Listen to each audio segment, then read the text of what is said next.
hello, and welcome everybody to the second hour of Mind Shifters Radio. Today's Tuesday, September 16th, 2025. Hello, And Jeanie. hey, how are you, Miss Just Susan? wanted to say hi before I mute myself. You look good over there. Oh, thank you. Been playing with the little one all morning and took him with us out to eat. And it's to an Indian restaurant, and they all just make over him every time that they see him. Oh, of course they do. Oh, he's adorable. He's Yeah. laying on Michael's arm right now, about half asleep. No, Oh. actually, he's out cold now. Oh, is he? Okay. Yeah, so I get to do the show with him. It's kind of like we're getting to the stage where we were with Aria. You remember Susan how Yeah, I every do. show she was asleep in the crook of my arm. So we're Oh, getting more that's and so more of that. nice. Did you get my message today? Have you seen my email? I did. I haven't had a minute. Um, but yeah, I don't know what it entails or what you want me to do, except maybe just, well, I don't know what you want. What do you want to tell me what you want me to do? Well, basically, we're starting to put all of our data into AI.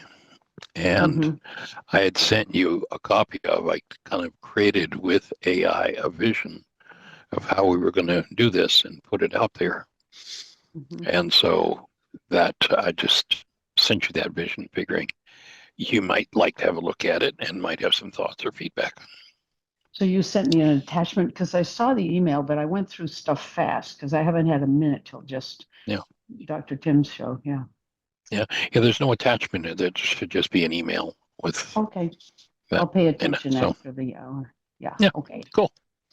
Awesome. Anything else exciting in your world? How are things going? One of the other questions I had in mind when I called this morning was just wondering if there's any headway happening with Jacob. Well, thanks for asking. Um, he got into trouble with the police because he was disrespectful. He was driving without his license and his car was not registered.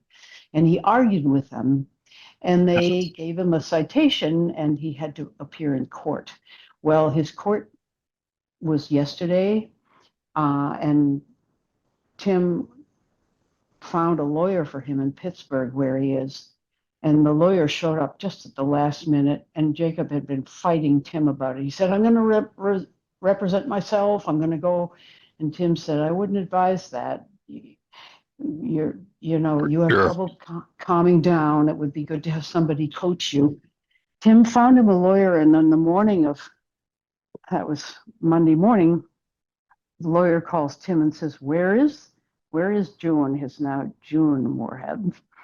Uh, Tim called June, and June was lackadaisical. Oh, I'm not there yet. He was a half hour late, and he's being charged $12,000 for the lawyer's fees. And he has to appear in court again at the end of the month. But I think he was respectful. And he's been talking to his mother, and his mother says, Jake, you have a whole family rooting for you here, but we're not giving you money, and you cannot come and live with us until you get into treatment. And then he hangs up on her. And that's what she says. But he's still in touch with us, which means something is healthy in there. He's still in, I know he wants us to give him money. He knows we're not. And his inheritance is, he said, you've taken a whole chunk of my inheritance. And his mother said, You have. what'd you say, Michael? You have taken it. Yeah, right. So anyway, that's where he's at. And I have a couple of health things. I am now officially a diabetic, although I think it's on the low end. My family, a lot of them have diabetes, and I've been feeling very tired, and the doctor said that may be it. And I'm on this absolutely strict diet because I don't want to take metformin or whatever they give you. Right. So I know Louise Hay probably has a word for that, why I'm doing that. But yep, and arthritis in the knee and the hip. And she has thoughts about that too. I've been reading about what she says about that fear of the future, inability to make decisions. I don't really recognize that, but I'm paying attention. I'm still able to walk and jump and do everything, but there's some pain sometimes. So anyway, I've seen what? Okay, go ahead. I've seen people who were diabetic from birth and on insulin for decades when they allowed a giant chunk of grief to come up. They were freed of it. Boy. Grief, that's another one. Well, Grief. okay, that's the assignment then, because there is a ton of it.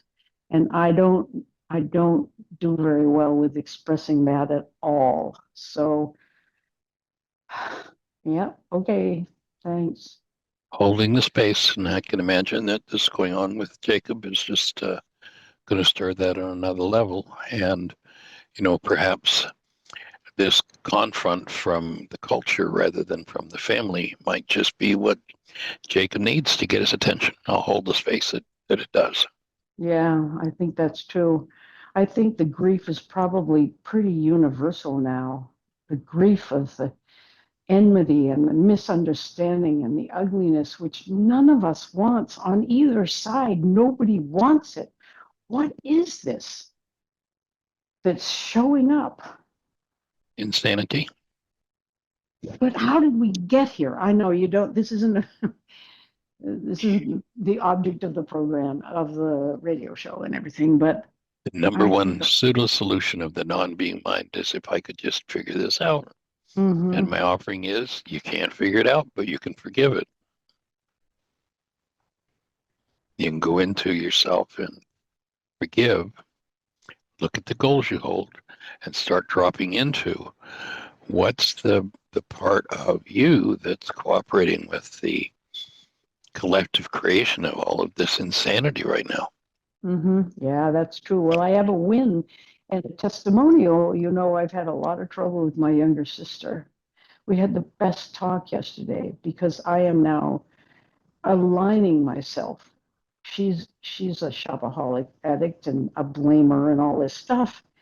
And we were able to have a meeting of minds because I said, Joe, I'm an addict too, and I'm facing just how profoundly attached I am to maintaining what I want instead of what is healing, what it would be the healthy thing to do.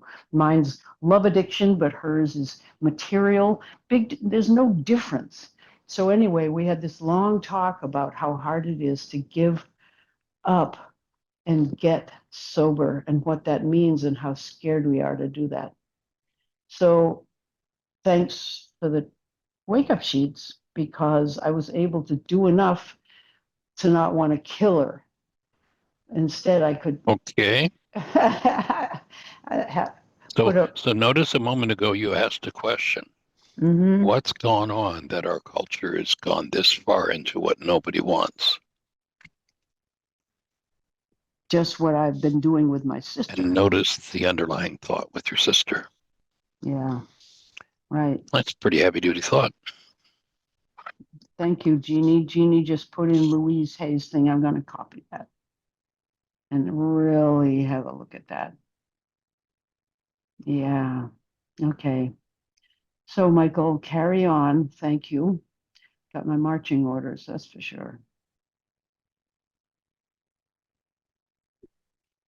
Holding the space that you can get to the point where you uncover your own being so deeply that when you look at your sister and everything in you that's not resolved between you and she dissolves, and that you can truly see her from that space of being, of generosity, of spirit, and hold her in that space, giving her liberty.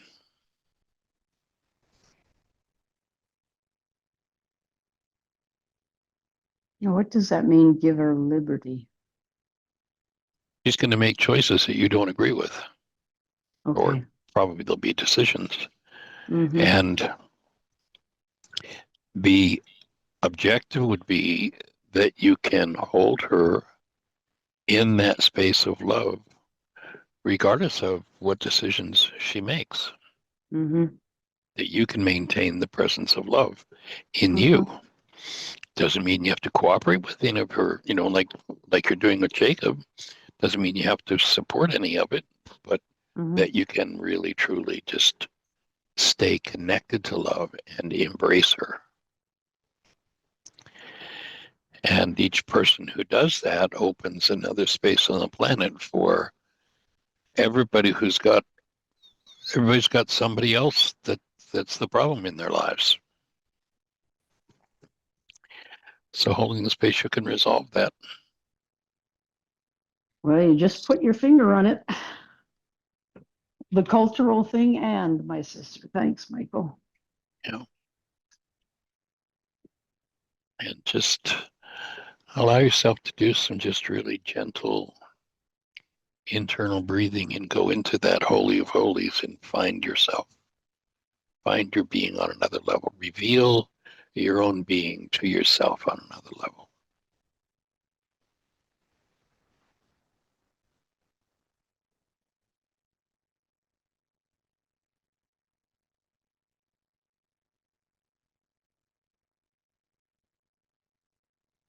And trust Ruka to undo whatever you uncover.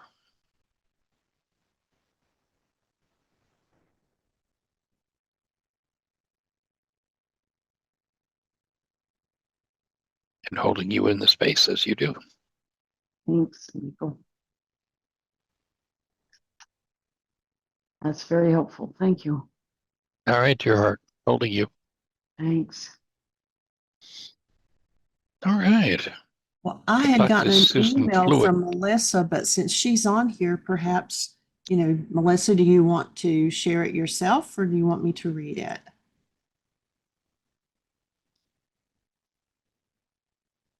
Welcome. Hey, Melissa, welcome, young lady. Hey, how you doing? Jeanie, you can just go ahead and read it if you want. Okay. I'm kind of wiped out, but you can just go ahead and read it if you want. I'm good with that. Okay. Okay, well, we'll breathe with you as you listen to her read it. Okay, and actually, maybe- now that you say that about going ahead and breathing with you, maybe I'm just a dork or whatever. But when I was talking, like back a long time ago, the first time I ever talked on here, every time you would say breathe with you, I would always say thank you because I thought you guys were just like supporting me, and I would never breathe. And it took me a while to realize you were telling me to breathe. And once I realized that, it helped me so much because now I actually stop and take a breath every time, even when you say that to other people, and it helps me so much. But now that I know that, I actually, every time I hear you say it to someone, I stop and I breathe, and it just does me so much good. But anyways, I didn't realize that for the longest time that's what you were meaning by that. Yeah. We are designed to breathe 24/7, 365 for eternity. That's built into our nature.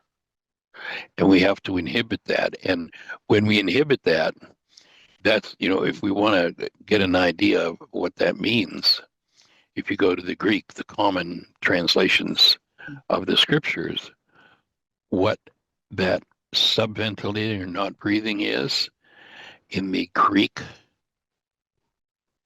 vernacular that most people are familiar with, that would be called the denial of the Holy Spirit. Yeah. Yeah, it just took me. I just thought you were saying we're supporting you. I didn't realize you were like saying, breathe, telling me to breathe. And it just like one day it clicked. Actually, you had said to somebody, you realize you're not breathing. I think you pointed it out to him or something. I was like, oh, now I know what he's saying. I thought you were just saying we're supporting you. And ever since then, every time you say it to somebody, I just myself stop and breathe and feel so much better. Anyways, anyway, it's a key. Go ahead. All right. And thank you. Holding the space. Go for it, Jeanie. So it says, Michael, these last few days, I've been busy testing myself and my ability to show myself and others patience and love. I am proud to say, thanks to you and all of your, quote, Michael Ryce stuff, unquote, even though in the past few days my mom has fallen again, and then a lot of my extended family has come down with COVID. Ouch. My beloved dog of 15 years with a life expectancy of 12 to 14 had to have surgery, and she's now doing fine. I had some car trouble. Yesterday was my son Eli's birthday, who I lost to leukemia in 2010. Tomorrow is my son Sonny's birthday, who passed away in 1998. So this is usually a rough emotional week for me anyway. Then I went to do my personal code evaluation, and my computer, which I haven't used in months and months, but someone else in my house has, it's now full of malware and it won't work properly. While I'm trying to fix it, I got interrupted by 5 phone calls trying to sell me home warranty systems and telling me how great Trump's tax cuts were and trying to sell me funeral plans. But in spite of all that, in the last few days, thanks to the love and support I feel from you, Jeanie, and everyone out there, instead of wanting to cry and give up these last few days, I just wanted to do as one of my favorite songs I so often listen to says, quote, could my life just fall apart and I still show up and sing, unquote. Well, this week I did. I just sang. And in a large part, it's thanks to all of you. Thank you. Thank you for being willing, young lady. What it takes. You're welcome. I mean, it really, I mean, with the phone call I had with you guys the other day when I was kind of upset about the events of life and everything, and just then all this hit. But I mean, after the phone call with you guys the other day and then all this stuff, I really just stopped and took some breaths, and I really just, I don't know, I was able to just get through it all. And this is probably, I'll probably cry, but it's a good cry when I say this. Go for it. This is probably the first year of dealing with my 2 sons' deaths, birthdays, that even though I cry, but it's a good cry.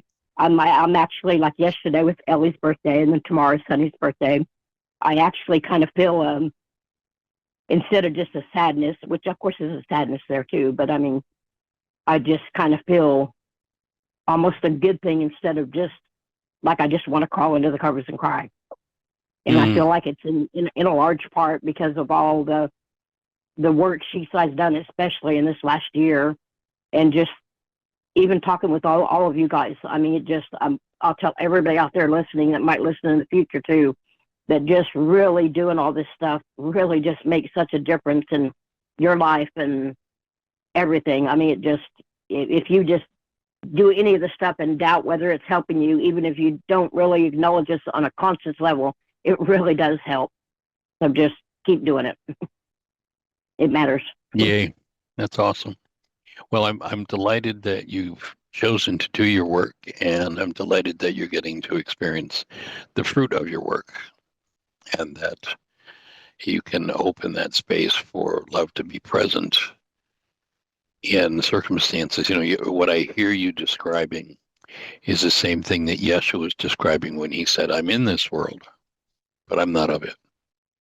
I live in being. I live connected to love because that's what I'm created to live as.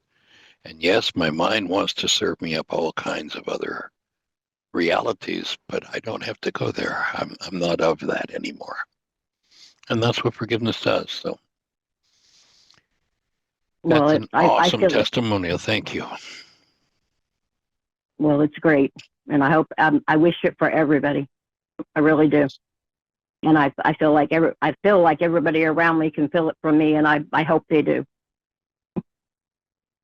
Well, thank you, we're getting ready to take the next step on the next level for this to become global, in that we've started putting our, I don't even know, tens of thousands of pages of data into AI, and AI is able to just bring it all together and, you know, take every relevant thought about any given issue and put it together in one place.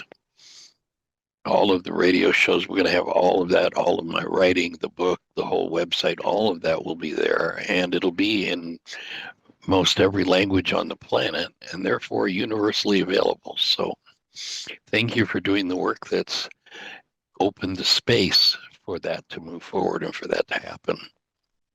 You know, I think Well, about... Go ahead. Say again? I just started to say, I think the AI deal is awesome. I used to kind of have the attitude of, I think the AI is going to go in the wrong direction. But after everything I've heard you say about it, I think that's just amazing. And I think it could go in a wonderful direction instead of a bad direction. Well, I think it's like any other tool. It's got a potential to do either. But this morning, as it answered some questions, I'm querying it about, well, how are we going to do this? What's it going to look like? And it's laid out a whole plan for literally having mirror sites all over the world. There's a way to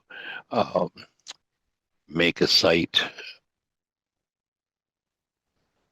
resistant to being taken down, or anyway, it's just laid out all this technology that to me gives hope that we are well on our way to creating a database that will make the original thinking, the original tools that Yeshua presented 2,000 years ago, available in a clean, open source way, virtually every language on the planet, available in every corner of the planet. And that's been the vision from day one. So it's like we're getting to the next level. And this morning, after I finished a chat with AI about, what we're designing, and I say we because we have some input with ChatGPT's, yeah, okay, here's how you do it. But I just had this visual this morning of where we've come from ancient monks sitting in a dark, dank stone building with candles, writing, script copying manuscripts, et cetera, that we've come from that to where AI can literally take as much material as we can feed it and synthesize it in a heartbeat. And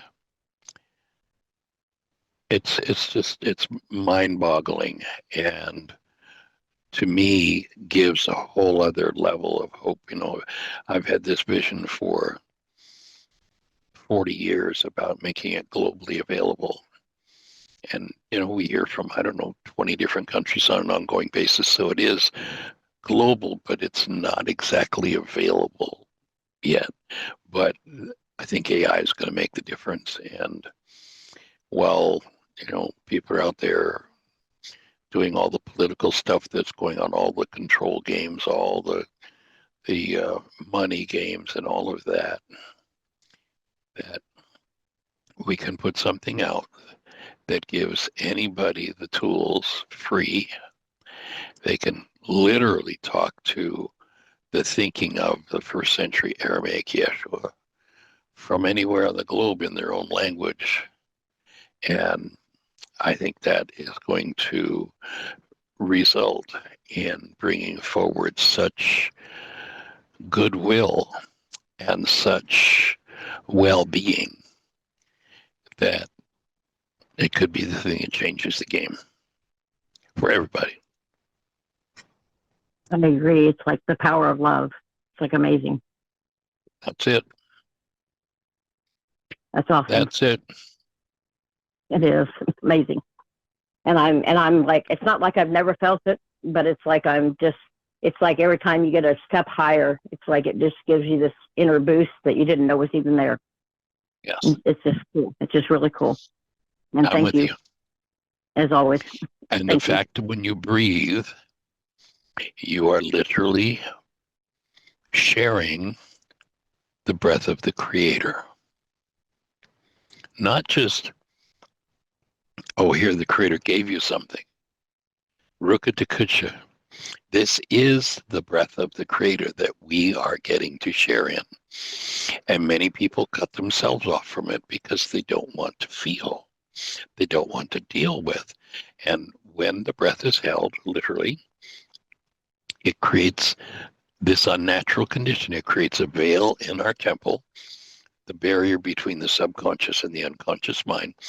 And we end up with literally a whole quality of mind that was never designed to exist, the unconscious.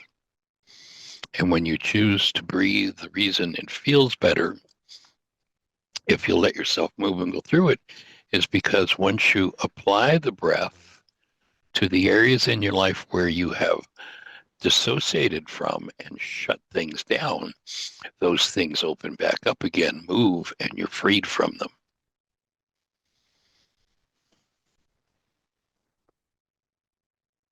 And it's a feeling of such strength too. It's not even just a good and a bad. It's like a strength or whatever.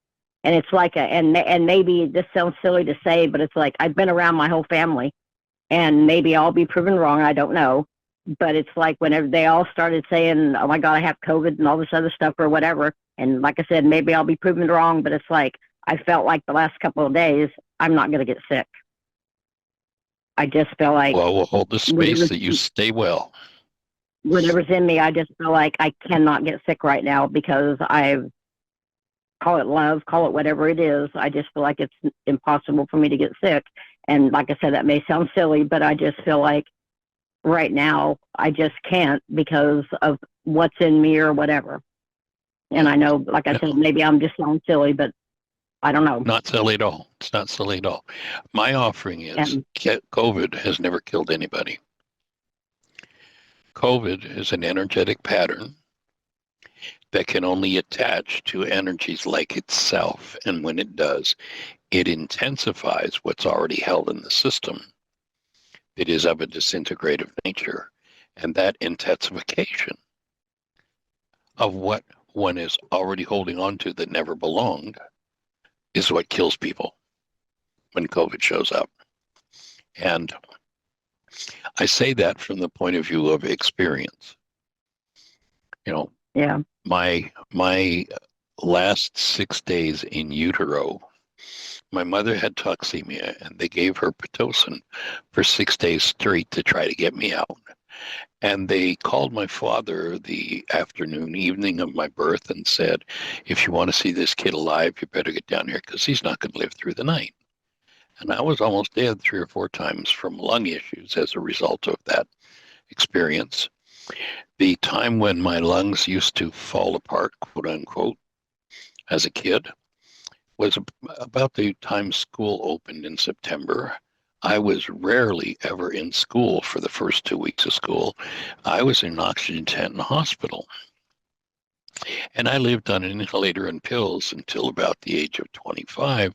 And I started to search and say, wait a minute, these pills are keeping me alive, but they're killing me. And that's what put me on a search for healing. With my lung history and the number of times I've been around the sun, 3 years ago when I got COVID, I should not have survived it. Now I've had a wheeze. I had a wheeze in my lungs from that early childhood stuff I used to live. I didn't go anywhere without an inhalator. I can't count the number of times to the doctor's office for shots and pills and all of it. And 3 years ago when I got COVID, I did my work. What it brought up in me, I did my work. I should have been dead. The wheeze that had been in my lungs all my life is gone. It was gone the week that I worked through COVID.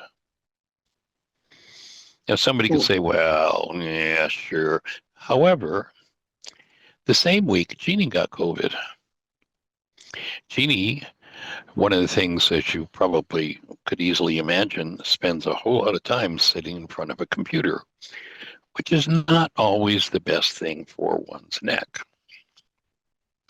And for, I don't even know how long, but for a period of a year or more before we both got COVID at the same time, Jeanie had been wearing an electrical stimulator on her neck for neck pain.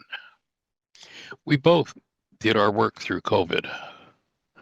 The wheeze in my lungs disappeared, and Jeanie put the simulator away that week and hasn't used it since.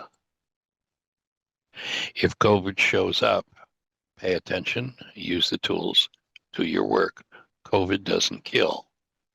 The hostility, the fear, the rage, the guilt, the grief, the trauma, which people dissociate from, and therefore over a long haul tend to kill themselves. In the Aramaic, let's just a review, especially for somebody who might be new to the show or the ideas. But if you look at the Aramaic definition of the word sin, it's got nothing to do with some terrible, evil, awful thing you've done like the Greeks would tell us. It's an archery term. When you fired at the target and you missed the bullseye, the scorekeeper would yell sin. And in the ancient Aramaic, that was the only meaning attached to the word sin. And then this genius man came along and informed us what happens. What we were told was the wages of sin is death. Now, that's not some kind of theological threat. That's just physiology. If you put enough disintegrative energy into the lung, the liver, the heart, the brain, or the big toe, you're going to have the lung, the liver, the heart, the brain, or the big toe disease. And over an extended period of time, enough of those organs begin to fail and one dies. If I'm willing to face those energies in myself and use the tools to free myself to presence, love, and breathe, then there is this feminine elemental force with which the Greeks called the Holy Spirit, but it's got nothing to do with the disembodied spirit being. It is literally the live breath of the Creator moving in us, and our receiving of it is what alleviates those energetic patterns that were called sin. If we refuse to breathe, then we're stuck in unforgiveness. The Greeks translated that fact to the unforgivable sin is the denial of the Holy Spirit. Like this thing called the Holy Spirit, which there's no such thing as the Greeks' ideas, some disembodied spirit being. It is literally the breath of the Creator. And it is what moves energy in us. If there is disintegrative energy and we're willing to hold the presence of love and breathe into it, then the disintegrative energy is forgiven. It is removed. However, if we hold our breath, deny the breath, then that energy is locked in deeper and deeper into tissue and creates more and more damage until death occurs. So I hold the space for you to have clean, clear lungs, breathe clean, clear air, and be healthy. But if anything else occurs, use the tools, breathe, and move through it.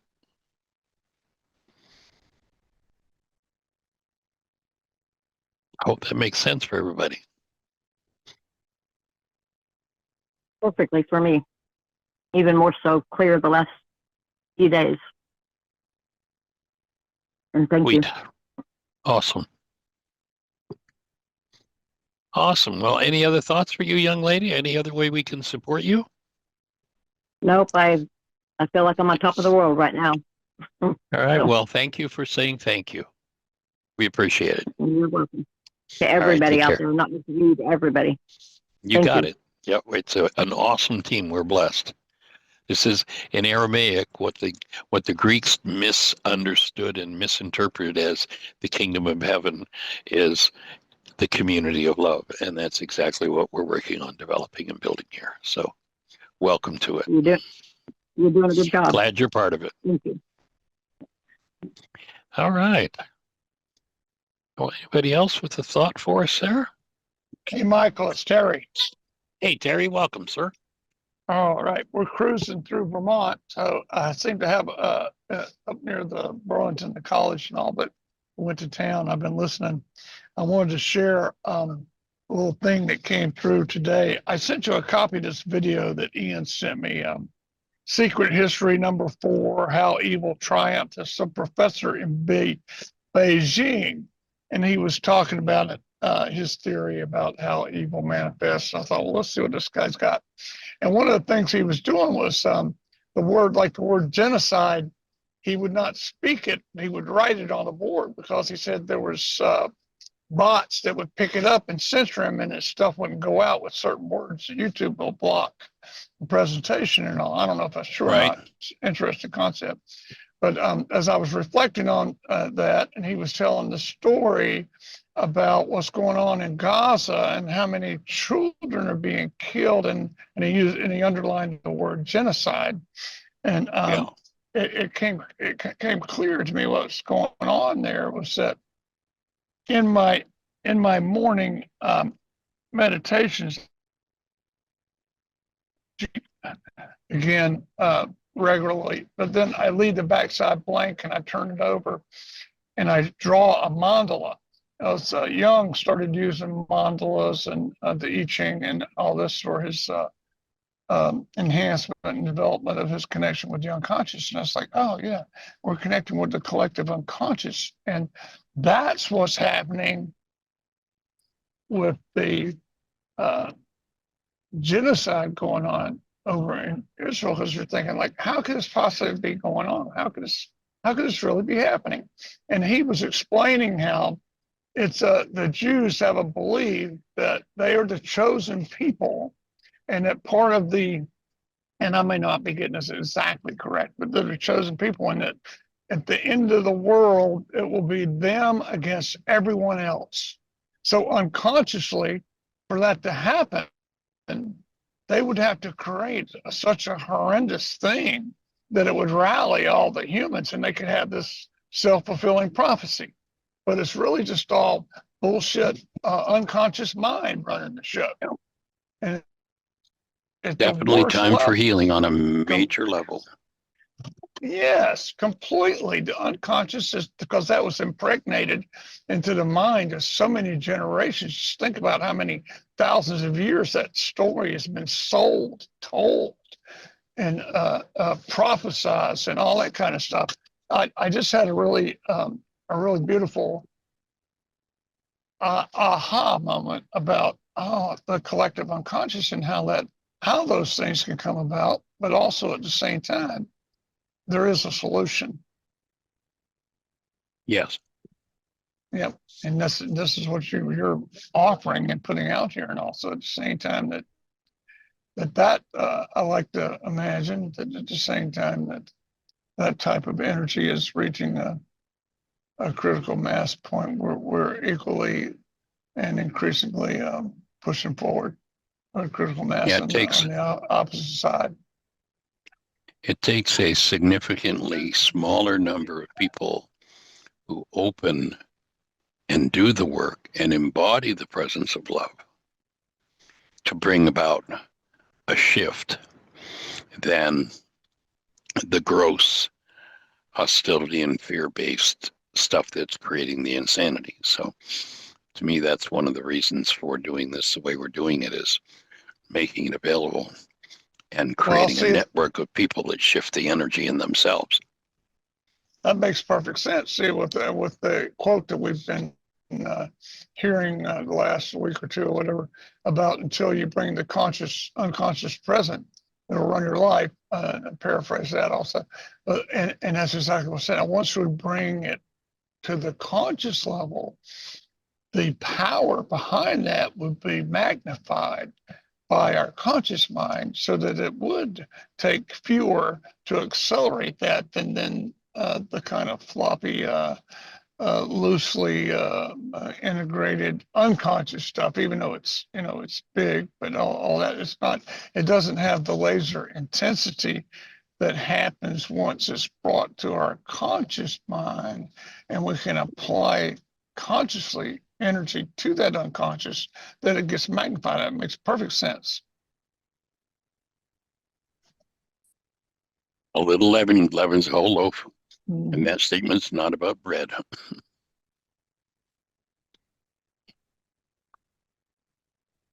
So joining you and doing the work. Yeah, I didn't get to finish that clip. I'll watch it later, but the guide's pretty kind of interesting. So I'll be curious to see how he wraps it up. But I sent it to you too. I'll have a look at it. Look a little bit at it. Thank you. And I it came definitely from will. Ian. Thank you. That was beautiful. It came from Ian. He's looking and searching and exploring, and I'll be excited about sharing my little insight that gained by him being willing to share certain information.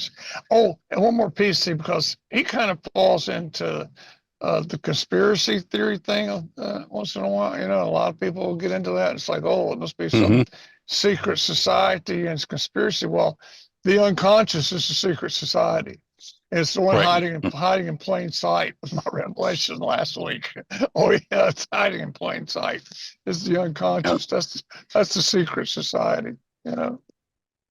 Yeah, and it's known as, its moniker is the one world universal religion of blame, suffering, guilt, and trauma. Yeah. Those who choose to face that in themselves and forgive it leave that church and enter into the true state of being. Yes, But and then it becomes virtually your every one of us was brainwashed by the age of 5 into that church.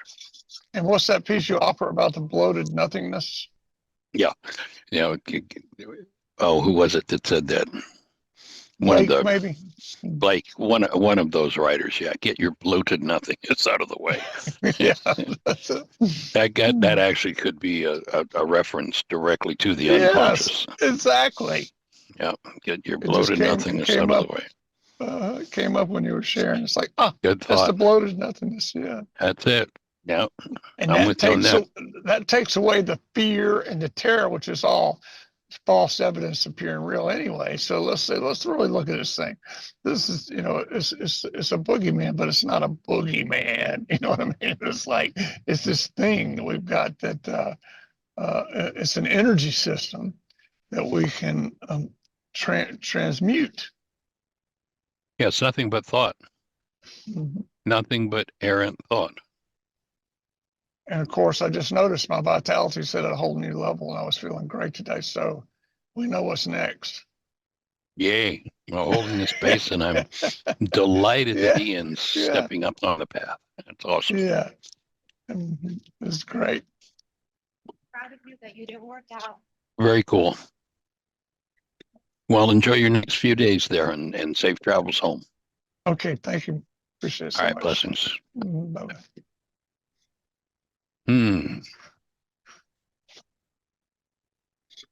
Sweet.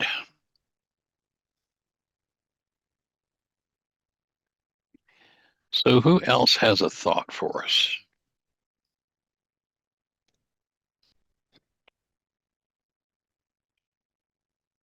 Michael, Yes, ma'am. quick question. Is Chat GPT able to translate really, I mean, literal, you know, I don't want it to be like, oh, that guy's really cool and has a low body temperature sort of thing. Chat GPT can take care of that sort of thing so that you have I specifically queried it on that, and it said yes.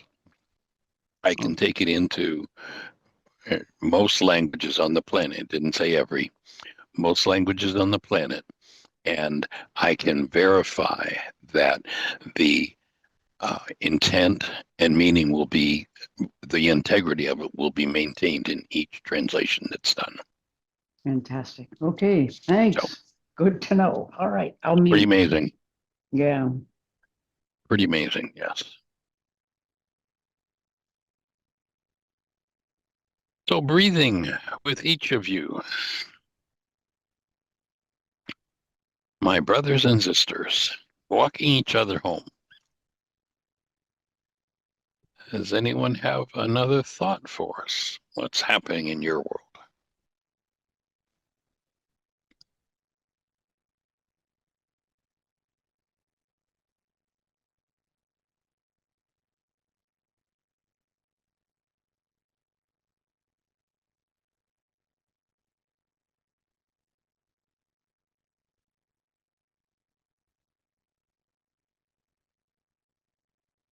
So when I mention what we're doing with ChatGPT is we're following up, I assume that most of you either have the DVDs or have listened to the shows where we've replayed the Aramaicisms. So the word Aramaicism is a term that I coined to represent our effort to restore the original first century meanings and understandings of the words of Yeshua. So what we're going to do is take that concept, that whole objective, and integrate it into, and the foundation of that will include every word of every radio show we've done in 15 years. Now, I don't know how many words that is. It was a lot of words. I've gone down 5 days a week, an hour to 2 hours a day for 15 years. Our website is about 20,000 pages. That will all be integrated. My book, Why Is This Happening to Me Again, will be integrated. I've actually, since I've started, it's been kind of interesting. Since I've started putting material in, I've been looking at the material that I have, and I'm shocking myself with some of the things that I'd written years ago that I'd totally forgotten about and come across the file. It's like, oh my God, that's such good stuff. So anyway, so all of that's going to go in. And, if you ask me, Michael, what was the outcome of the conversation that you had with, Harry Jones on January the 13th, 2013, I don't have a clue. But ChatGPT can answer that question, can pull it up in an instant. So we're going to put that all together, and that will become both a searchable app and a living online book. So that's the book will be searchable online as well as the app, and the objective is going to be to be able to take the original Aramaic words that answer a question and make it queryable. So, if somebody's got an issue with, gee, do we know anything about healing the whatever, then AI will be able to go back to every instance. Maybe it's been brought up 100 different radio shows over the last 15 years and bring each of those into the answer. So it'll be laid out with, the vision, the purpose, the tools, and literally integrate all of that into a brain that can bring any of that back in an instant when people ask for it.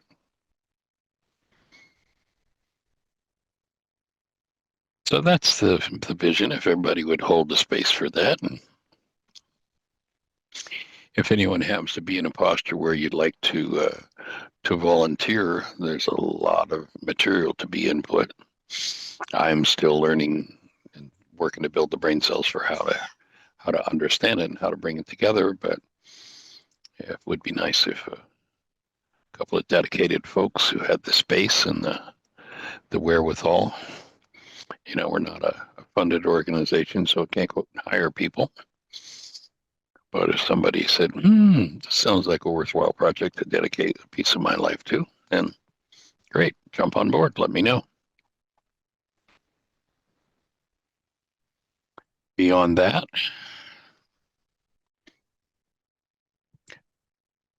we'll be coming from several different focal points as we do with the radio show.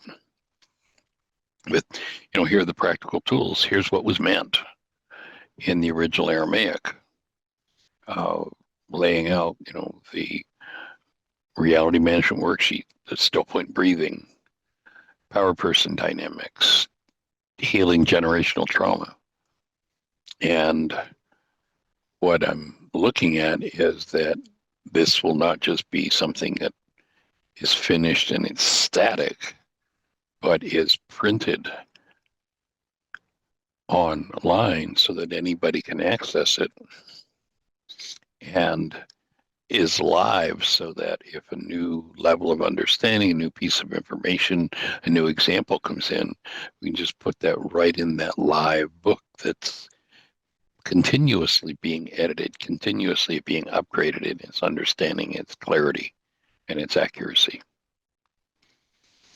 And then it will be hosted in different sites all over the world so that it's decentralized, that nobody can take it down, nobody can disappear it.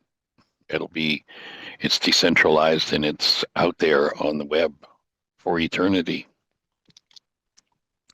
So I'm pretty excited about that. And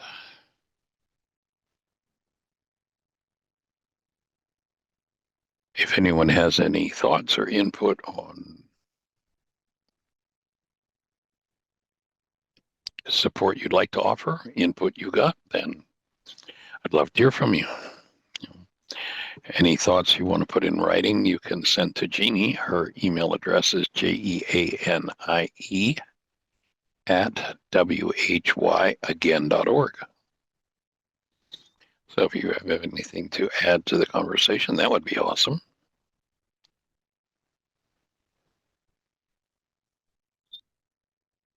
And beyond that, breathing with you.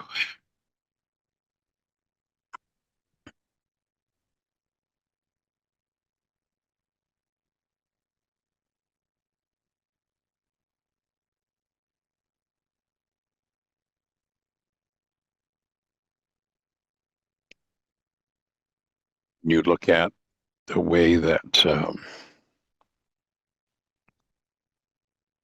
so much of the living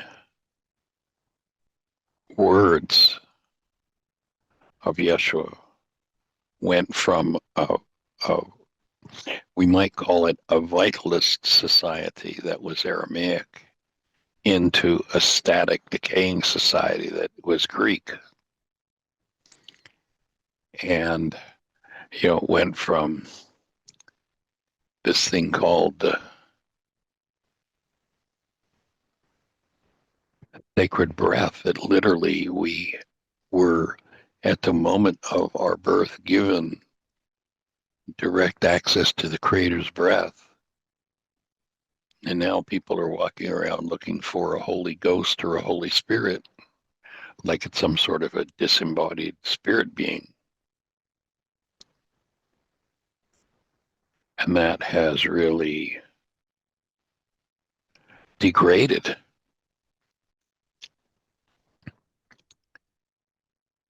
And, literally, when you look at the Aramaic construct, the Aramaic and the energetic patterns of the Aramaic, and how it's been degraded, it's been like this cultural and linguistic earthquake as it went from Aramaic into Greek, Greek into Latin, Latin into Old English.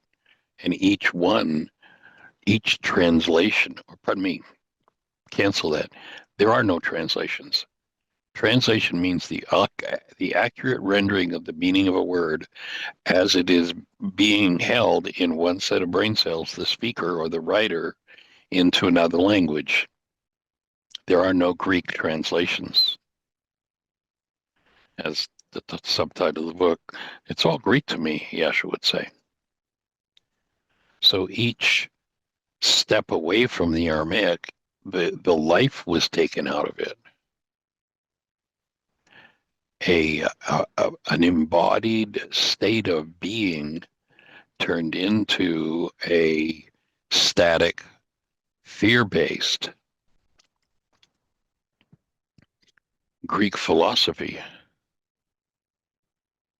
that, became a system of doctrine, a system of laws, and based in fear, something that came out of the active presence of love. So that Aramaic Semitic language was deeply rooted in lived experience. They weren't, the words of Yeshua weren't just labels like in this culture, but literally the Aramaic alphabet is based in the physics of the world. If you took a flashlight and were able to take the pattern of a 3D shadow of the one of the elements of the periodic table of the elements, you'd have one of the letters in the Aramaic language. So there was a life carried there, and it moved into a language that was made up in the minds of men, trying to approximate what that living thing was. So the Aramaic evokes wholeness, harmony, well-being, not just the absence of conflict. You know, to breathe Rukadukucha wasn't to invoke some sort of distant spirit being, but to actually feel the sacred breath moving through your nostrils, through your chest, through your belly. Literally, you know, I mean, go back and listen to the words. Do you not know you are the temple? And that you have the birthright to enter and to live in the sacred place of the Most High? That's your birthright. That's your temple. That's what you were given. That's what the Aramaic was speaking of. You know, sin wasn't about this culture's legal guilt. It simply meant missing the mark, stepping out of alignment with the created human essence, which is love.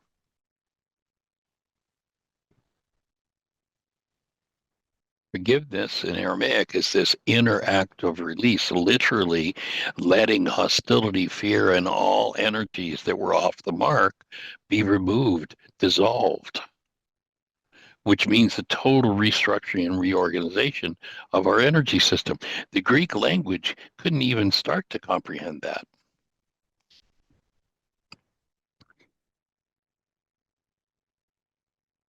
When they spoke of the community of love, they called it the kingdom of heaven, but it was the community of love. It wasn't a political realm or a promised afterlife. It was a state of harmony that is present within and around you. If you take the action, if you know what the man was doing was giving us instructions on how to heal, how to be in that relational presence.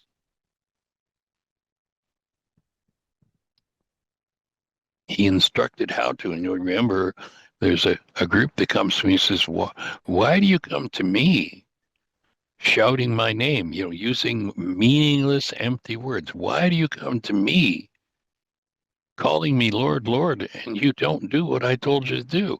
There was a set of instructions as to what to do. And, you know, Melissa, you've given us a perfect picture of what happens when one follows those instructions. It restores life. But when you degrade that and you step away from the Aramaic into the Greek and into the Latin, you know, each one having its own cultural influence and its own distortions.